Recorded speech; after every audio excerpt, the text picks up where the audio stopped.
hoje falando um pouco sobre transtornos, né? E algo que é muito importante nós frisarmos e ressaltarmos é, dentro desse estudo, é importante falar. A dependência química, a doença da dependência química, né, ela é muito abrangente, ela é muito complexa, muito ampla, né? Então, assim, constantemente, né, nós vemos novos estudos, nós vemos novos profissionais falando sobre os transtornos que estão interligados e relacionados, né, e os transtornos que estão associados ao uso da substância. Então, o intuito desse vídeo é falar um pouco sobre esse tipo desses transtornos, né, causados pelas substâncias e os transtornos que estão associados, né, ao uso da substância, né, para que as pessoas possam entender a diferença, porque há uma confusão aí nas ideias, no sentido de que muitas pessoas estão hoje, né, associando alguns tipos de transtorno por conta da substância, né? ou tentando colocar, né, a pessoa ela tem esse transtorno por conta da substância. E assim, é importante nós entendermos que existem os transtornos, existe a dependência, né, e muitas vezes elas não estão totalmente interligadas, né? Vamos ser mais específicos. Nós vamos entender, existem as pessoas que têm um transtorno, mas não têm a dependência química, tem as pessoas que têm o transtorno e desenvolvem a dependência química, e tem o dependente químico que não desenvolve, que não tem nenhum transtorno, porém, com o uso da substância, irá desenvolver os transtornos relacionados à dependência, ou seja, aqueles transtornos que estão basicamente ligados com a substância, né? Por conta do uso da substância de forma exagerada, de forma, né, exacerbada, a pessoa acaba, obviamente, desencadeando alguns transtornos, entende? Então é importante a gente ressaltar essas diferenças.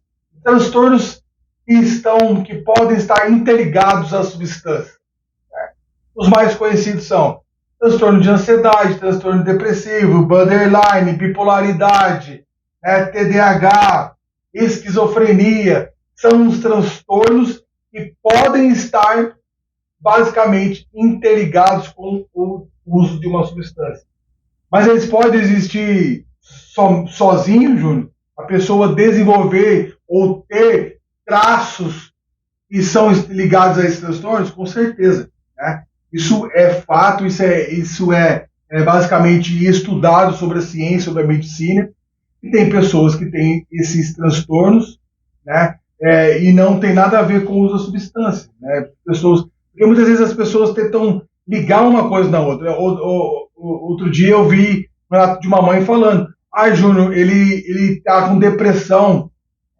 E aí eu perguntando para essa mãe, mas como que as características dele, os comportamentos dele?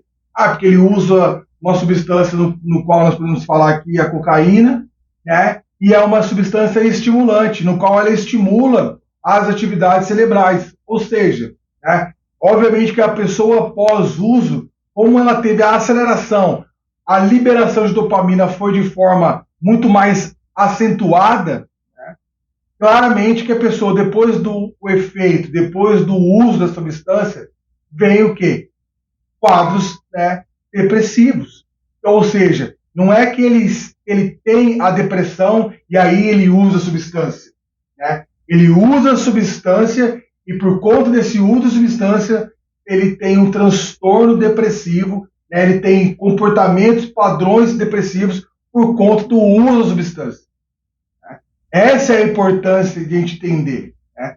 E o transtorno, a depressão, né, não é o fator preponderante aí. Não é o que leva ele ao uso. Não é o uso, não é o transtorno que ele vive por conta da depressão que faz com que ele use droga. Né? Vocês estão entendendo a diferença? Né? Ele tem o lapso de uso da substância, no qual depois do pós-uso, porque até então ele está bem, está se alimentando bem, está dormindo bem, não tem sintomas de depressão. Obviamente que depois do uso, por ser uma substância que estimula e acelera, né, a liberação de dopamina, serotonina, que são os transmissores, neurotransmissores de prazer e de bem-estar, para a aceleração dessas substâncias sendo liberadas pelo seu organismo, pelo seu cérebro, obviamente que o pós-uso vai trazer desconforto, vai trazer a sensação de depressão, né, vai trazer a falta de interesse pela vida, porque foi ativado, né, de forma acelerada a liberação das substâncias. E aí, obviamente, a ligação é o quê? É o uso da substância, ou seja, a dependência química, né, ocasionando um desenrolar de um outro transtorno. Né? E no caso desse paciente, é o transtorno depressivo.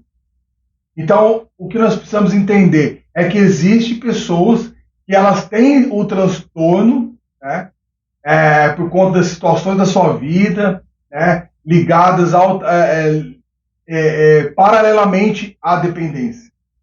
Ou seja, pessoas que já são ansiosas por si só, pessoas que já têm alguns quadros depressivos, que têm esse instinto de fazer, de se cortar, borderline, né, da falta de aceitação, muitas vezes, ou porque sofreu algum trauma. Então, desencadeia outros transtornos sem ter a ligação direta com o uso de drogas, com a dependência química. E, obviamente, né, que a pessoa tem daí o despertar da dependência química com o envolvimento de alguma substância, pode ter certeza absoluta que dentro desses transtornos, possivelmente desenvolverá outros transtornos. Ou, obviamente, isso é fato, e esses transtornos, né, que estavam lá paralelamente, a pessoa já tinha a predisposição genética, ou falei, alguma situação que ela viveu e fez desencadear esse tipo de transtorno, se ela se envolver com as substâncias e, obviamente, né, com o uso abusivo, vai desencadear ou vai potencializar esses transtornos, ou, obviamente, vai desencadear novos outros transtornos. Então, essa é o intuito dessa aula, que as pessoas entendam, né, que, primeiro, e é importante, como dar o diagnóstico de uma pessoa que tem algum transtorno, Júnior? É importante falar isso, porque as pessoas muitas vezes acham que um profissional só pode determinar, essa pessoa tem isso, né? Ela sofre de bipolaridade, e aí com o uso da substância isso potencializa, e ela tem essa oscilação de humor constante, né? E isso aí é isso, bipolar. Ela é bipolar. Né? Sofre de transtorno de bipolaridade, junto com os transtornos mentais, comportamentais relacionados ao uso de substâncias. Isso não é 100% verdade. Nós precisamos pegar relatos, né, históricos pessoal dessa pessoa, o histórico familiar dela. Precisamos buscar dentro das suas raízes culturais, entender aquela neuroplastia do desenvolvimento da pessoa. Né? Precisamos buscar a sua árvore genealógica, né, para que nós possamos entender o pai, a mãe, a avó, né? E assim, tentar buscar o máximo de informações para que você tenha um diagnóstico um pouco mais consistente. É óbvio que apenas um diagnóstico não é válido, sabe? Segundo a Organização Mundial da Saúde, precisamos estabelecer alguns critérios, e existem alguns critérios, né, especificamente falando, né, que são critérios sociais, né, que é uma doença biopsicossocial. Então, são critérios que nós precisamos associar, agregar, né, para que nós possamos ter um diagnóstico um pouco mais consistente dentro daquele transtorno que essa pessoa está apresentando. Né, os quadros, né, de transtornos que esse paciente está apresentando. Obviamente, né, nós não podemos se apegar apenas a um profissional. Precisamos pegar um terapeuta, um psicólogo, um psiquiatra, né, para que esse diagnóstico seja muito mais plausível dentro daquilo que nós precisamos entender dos comportamentos dessa pessoa e qual o tipo de transtorno que ela tem desenvolvido. Então, é importante falar sobre isso. né? Os transtornos que estão relacionados ao uso de substâncias, os transtornos que não estão associados diretamente ao uso de substâncias, a dependência química em si e os transtornos que estão ligados a essa dependência. Então, nós chegamos ao fim desta aula, dessa pequena orientação, entendendo-se que nós precisamos fazer um estudo amplo dos transtornos, né? Temos aí a classificação internacional de doenças, que é o CID, já estamos no CID-11, né, que ainda não foi liberado, mas já é algo que é a próxima classificação internacional de doenças, né, para que nós possamos entender alguns conceitos, novos conceitos, e a determinação de algumas doenças e transtornos que estão ligados ao uso de substâncias ou aqueles transtornos que, por conta, né, da pessoa ter esse transtorno, ela acabou se envolvendo com alguma substância. E aí se desenvolveu novos outros transtornos.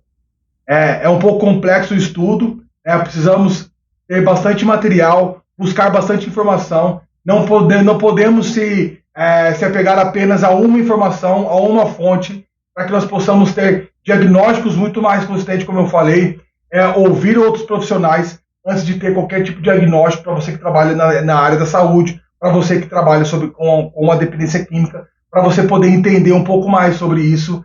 Busque sempre novas fontes, busque estar se atualizando, porque a dependência química, por ela ser uma área da ciência, estudando o corpo humano e a mente humana, é algo que todos os dias temos novas informações, todos os dias se renova, então você precisa estar sempre em constância, buscando uma constante estudo, constante entendimento sobre essa área, para que você possa ter, mediante uma situação, né, no qual você tem um novo paciente, você poder dar um retorno positivo e chegando mais próximo daquilo que ele está vivendo.